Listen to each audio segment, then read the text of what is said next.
The signal begins. I was halfway through my midnight coffee when the television flickered to life on its own. The screen, a bulky analog set I'd kept for nostalgia, hummed with static. I hadn't turned it on in months. No cable, no antenna, just a dead relic in my living room. Yet now, the picture was struggling to form through the snow of noise, faint lines bending and twisting like something was trying to crawl through. At first, I thought it was a power surge, but the lights stayed steady, and only the TV seemed alive. The clock on the wall blinked to 13 a.m. Then, through the static, came a tone. 3 long beeps. One short, a pause. Then again. It was an emergency broadcast signal, but not one I recognized. The screen cleared, revealing the test bars: red, blue, green, yellow, white, shifting slightly, like something breathing behind them. A robotic voice came through the speaker, distorted and layered, as if multiple people were speaking at once. This is a message for the residents of Sector 13. My chest tightened. There was no Sector 13 where I lived. This was a small town in Pennsylvania, population barely over for 1,000. Do not attempt to leave your home. Stay indoors. Do not look at the windows. The voice glitched halfway through the sentence, stuttering, repeating do not, do not, do not, until it bled into white noise. Then the image shifted again.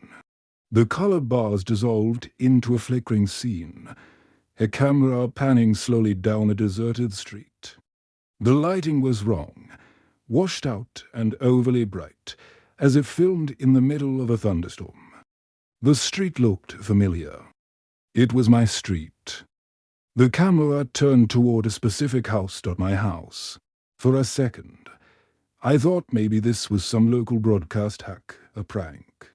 But then, on screen, I saw the faint outline of a man standing at my front door, still, head tilted slightly, as if listening. My phone buzzed on the coffee table. An unknown number. I let it ring, unable to move my eyes from the screen. When it stopped, a text appeared. Don't open the door. He's there for you. I felt the air go cold, a deep drop in temperature that made my breath visible. On the screen, the camera zoomed in.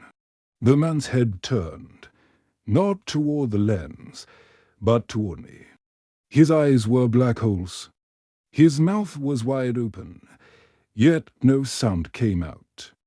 Then the screen cut to black. For a full minute, there was silence. Just the faint electric hum of the TV. Then, without warning, the broadcast resumed.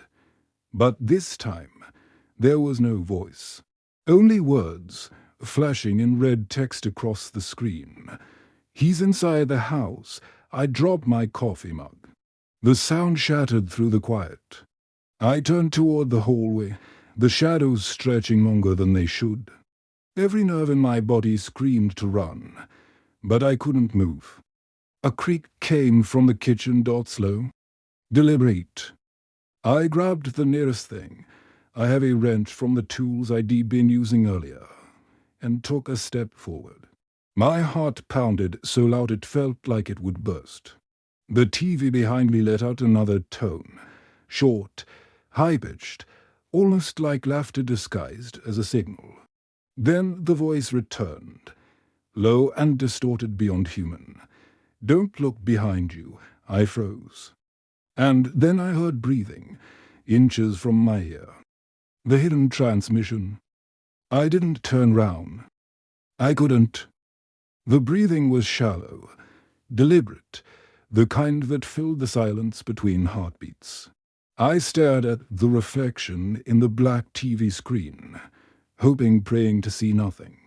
But in the distorted glass, I caught the faint outline of someone standing directly behind me. A tall shape, a head slightly tilted, like a broken puppet waiting for strings to move it. I spun round, swinging the wrench blindly. The air was empty, nothing. Just the hum of static and the faint flicker of the old TV light painting shadows on the wall. But the smell stayed metallic and cold, like rust or blood. I forced myself to breathe. "It's in your head," I whispered. "It's all in your head." Then the TV crackled again. The emergency tone repeated, but now it was reversed. Distorted. I watched as the signal bars twisted into a new image. Lines flickered, and what looked like a waveform danced across the screen. A new voice spoke. Not robotic this time, human. "You're still watching, aren't you?" The voice was com.male. It didn't echo, it vibrated, like it was being transmitted directly into the air of the room. "That's good. Most people turn it off before now." I stood frozen, the wrench still tight in my grip. "The signal needs you to keep watching. Don't stop. Don't unplug it. It has to complete." Then the screen shifted again, this time showing footage of me, sitting exactly as I was in real time. Except I wasn't alone. Behind me, in the static-filled footage, something moved. Something tall and thin, standing half in the shadow of the hallway, its limbs twitching in short bursts of motion like frames missing from a film reel. I turned fast. The hallway was empty. On screen, my copy looked back over his shoulder and whispered, "You're next." Then his eyes went black. I dropped the wrench. The sound echoed too long, like the house itself was hollow. I lunged for the power cord and ripped it from the wall. The TV went dark, but the hum didn't stop. The static still filled the air, faint, electric, alive. And then came another sound, a whisper through the floorboards. It wasn't coming from the TV anymore. It was coming from below. I grabbed a flashlight and followed the noise to the basement. Door. The whispers grew louder as I opened it, a strange chorus of overlapping voices, all repeating one phrase over and over. "Play the tape. Play the tape. Play the tape." There was no tape player down there. At least, I didn't think there was. I hadn't been in that basement in years, not since moving in. The air was thick, humid, heavy with dust and something else. Something that smelled alive. At the bottom of the stairs, the beam of my flashlight caught a box I'd never seen before. Old, water-damaged cardboard. The side was labeled in black marker, "Property of FCC. Do not broadcast." Inside, covered in cobwebs, were half a dozen VHS tapes, each one marked with the same label, "Emergency Signal -1983. My hand shook as I picked one up. The plastic was warped, like it had melted and hardened again. I turned it over and noticed something smeared on the edge, dry dark blood. The whispers rose again, urgent, as if excited by my discovery. "Play it, play it, play it." I stumbled back, shaking my head. No, I'm not. The old television upstairs turned on by itself. The emergency tone blared again, louder this time, enough to make the walls vibrate. "Return the signal," the voice said. "You took what belonged to US." Then, from upstairs, the static began spelling words across the screen in jagged red lines. "Bring the tape to the screen." I felt the air grow colder, the light dimmer. The whispers turning into screams. The signal wasn't waiting anymore. It was calling, and it wanted to finish what it started. The frequency of death. I stood at the bottom of the basement stairs, clutching the VHS tape like it was a live thing. The sound from upstairs was no longer just static. It was rhythmic, like a heartbeat pulsing through the walls. The signal was alive. Every few seconds, I heard my own voice coming through the television upstairs. Distorted, echoing, repeating the same sentence again and again. I shouldn't have watched it. I shouldn't have watched it. The whispers in the basement had stopped. Whatever was beneath me, whatever had been whispering, was waiting. Against all logic, all fear, I went back upstairs. I needed to see. The television screen glowed brighter than it should have, almost too white to look at directly. My reflection was faintly visible in the static. But there was something wrong with it. It smiled before I did. Then, for the first time, the image on the screen changed. A studio abandoned, cold, empty. Old analog cameras pointed at a single chair. Someone sat there, tied up, head slumped forward. The feed flickered and zoomed in until I could see the person's face. It was me. Not a recording. Not a trick. My clothes, my hands, even the small scar under my chin. But in the reflection of the studio glass behind me, I could see the cameras weren't empty. Figures were watching faceless, wearing headphones. And the signal lines ran through their bodies, red and pulsing. The voice returned now clearer, as if standing right beside me. Do you hear it? The frequency beneath the noise. The sound beneath the static had changed. It wasn't random anymore. It had rhythm, language, structure. It was words. If you listened long enough, you could almost understand them. It's not a broadcast, the voice whispered. It's a door. Suddenly, the entire screen went black except for one message. Channel 19 Live. Something in my head started ringing. My old TV didn't even have a channel 19 anymore. It was a dead analog frequency. But my hand moved on its own. I twisted the dial. The screen went white. Then the feed appeared again, different studio. Same eerie hum. A man stood in the center, wearing a torn suit and a mask made from what looked like static itself, his face pixelated, shifting every second. He spoke slowly, his voice overlapping with multiple tones. If you are watching this broadcast, you are already dead. The camera zoomed closer. The signal carries memory. Memory carries soul. The airwaves are hungry. I took a step back, but the screen followed me. It adjusted like a camera panning to match my movement. Then my name appeared at the bottom of the broadcast. Liv. My full name. Viewer 01. I froze. The man on the screen tilted his head and held up something, a VHS tape. Black, unmarked, dripping with thick static that seemed to bleed down the screen. You kept it, he said. That means you belong to the frequency. The television began to shake violently. The sound grew deeper, vibrating the floorboards beneath my feet. The smell of burning plastic filled the room. I dropped the VHS tape onto the ground, but before it hit the floor, it dissolved into a puddle of black liquid.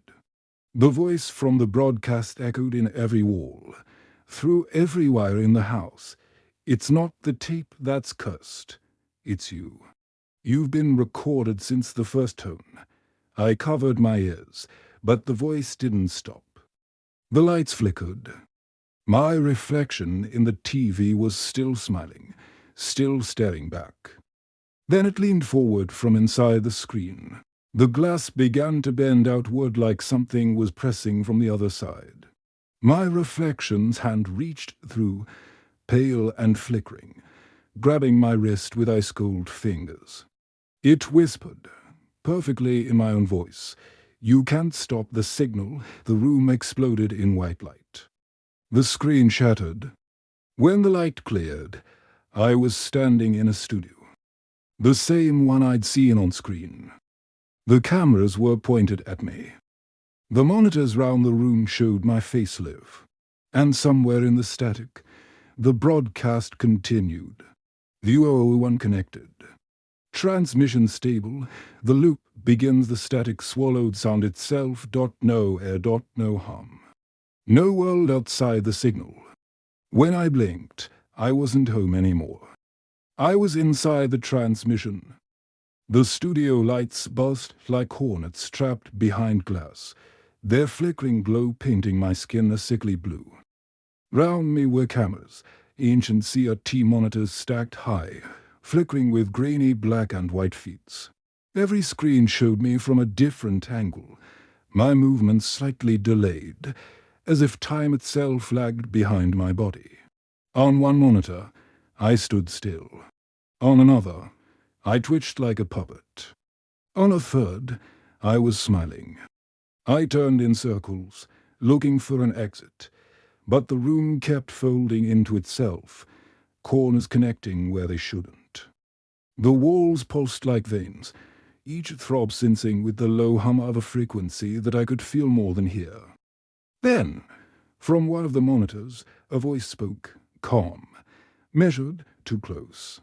Welcome to Channel 19, Viewer 0-0-0-1.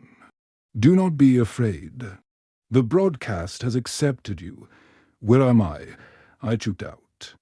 My voice sounded wrong, stretched, warped by delay. You are part of the message now, the voice replied. The emergency broadcast was not a warning. It was a recruitment. The monitors flickered again, shifting from my image to others, people sitting in dark rooms, watching glowing TVs. Some were crying. Some were bleeding from their eyes. Some were smiling like they'd found peace in the noise. They tuned in. The voice continued. They listened long enough to understand. You did too. My chest tightened. Let me out. The nearest monitor zoomed in on my face. The reflection inside it smoked. There's no out. There is only playback. I ran toward the screen and slammed my fist against it. The glass didn't crack. It rippled like water. My reflection's hand reached through again, grabbing me by the collar. Then everything inverted. The world folded inside out, and I was thrown backward into darkness. When I opened my eyes, I was back in my living room. The TV was still on. The static hissed quietly. The clock read to 13 a.m. The exact moment this all began. For a moment, I thought it had been a hallucination, a dream brought on by exhaustion. But then the TV spoke again. Replay initiated. The broadcast started from the beginning. The tone, the color bars, the robotic voice. This is a message for the residents of Sector 13. My body moved before my brain could react. I turned toward the sound of the basement door creaking open. The same whispers rose again. Play the tape. Play the tape. Play the tape. No, I whispered. Not again. But when I looked at the TV, it wasn't showing the broadcast anymore. It was showing me, watching the broadcast, whispering those same words back to the screen. Play the tape. I lunged forward, yanked the power cord from the wall, and smashed the TV onto the floor. The screen shattered. For a few seconds, silence filled the house. Then, from the broken shards, the static began to pour out. Not light, actual static, a thick, fog-like distortion that crawled across the floor like smoke, climbing the walls, devouring the room. I stumbled backward, tripping over the coffee table. My vision blurred. The static was everywhere now, seeping into the air, filling my lungs, coating my skin. And then I heard them. All the other voices from the monitors. The other watchers. The ones who understood. Their screams layered into one chorus of endless transmission. The signal must spread. Every viewer must broadcast. Every broadcast must live again. I tried to scream, but no sound came out. The static was in my throat, my ears, my eyes. Then, through the distortion, I saw the reflection again, me standing calmly in front of the shattered TV, holding the same VHS tape. He looked at me with that faint, knowing smile and said, "You can't destroy a signal.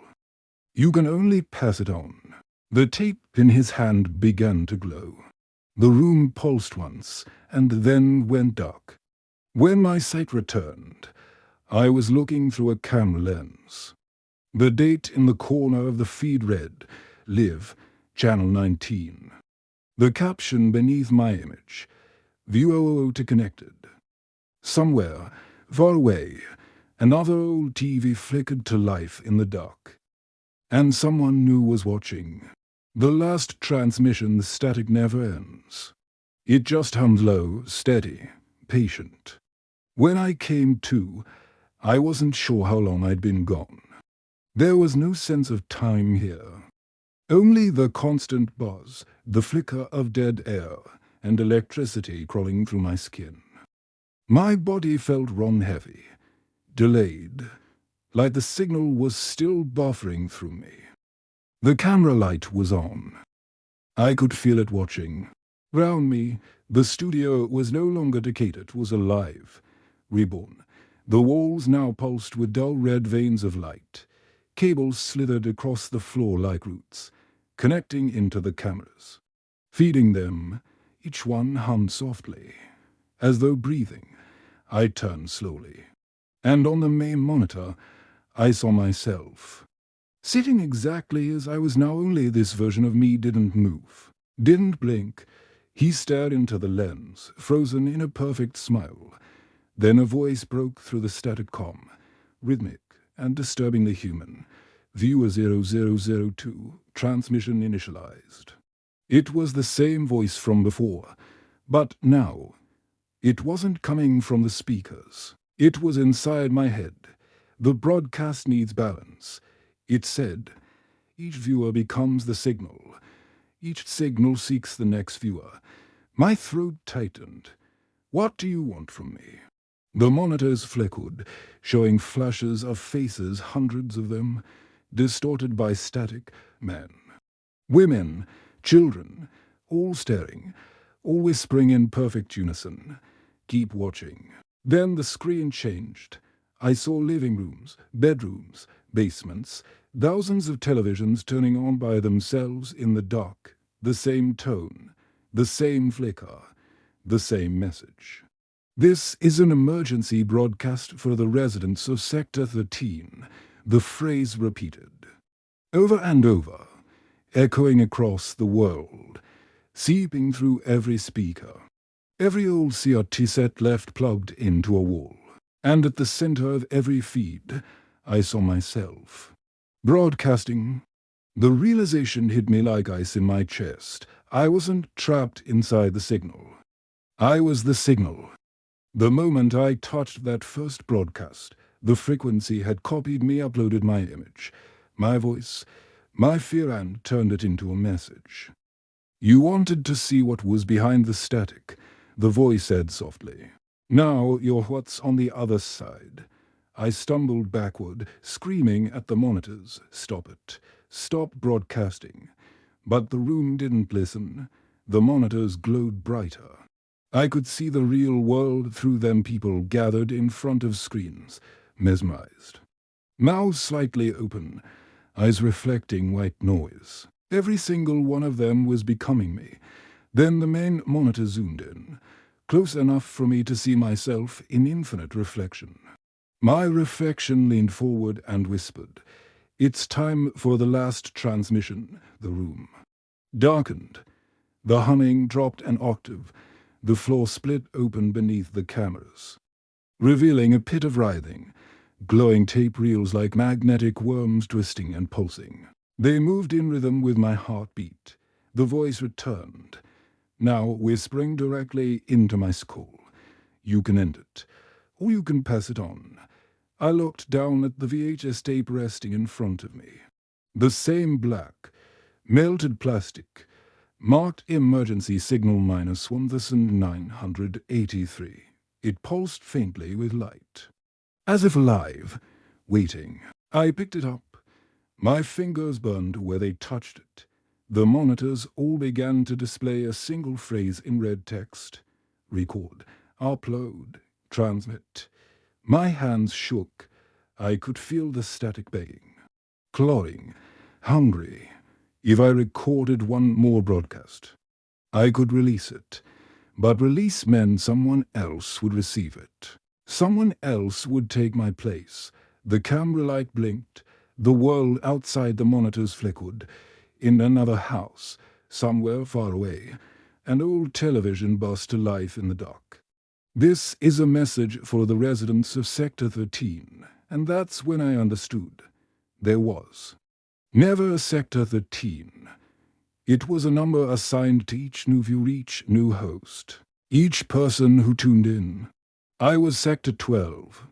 The next one would be 13. The monitors started counting down. 3, 2, 1. The last thing I saw was my reflection smiling, holding the tape up to the lens, whispering, "Do not turn off your TV. The signal is already inside." White light swallowed the room. And somewhere, far away, a young man sitting in his bedroom heard his old television flicker on. He frowned, confused, as the emergency tone began to play. Beep, beep, beep. Then the voice spoke. "This is a message for the residents of Sector 13."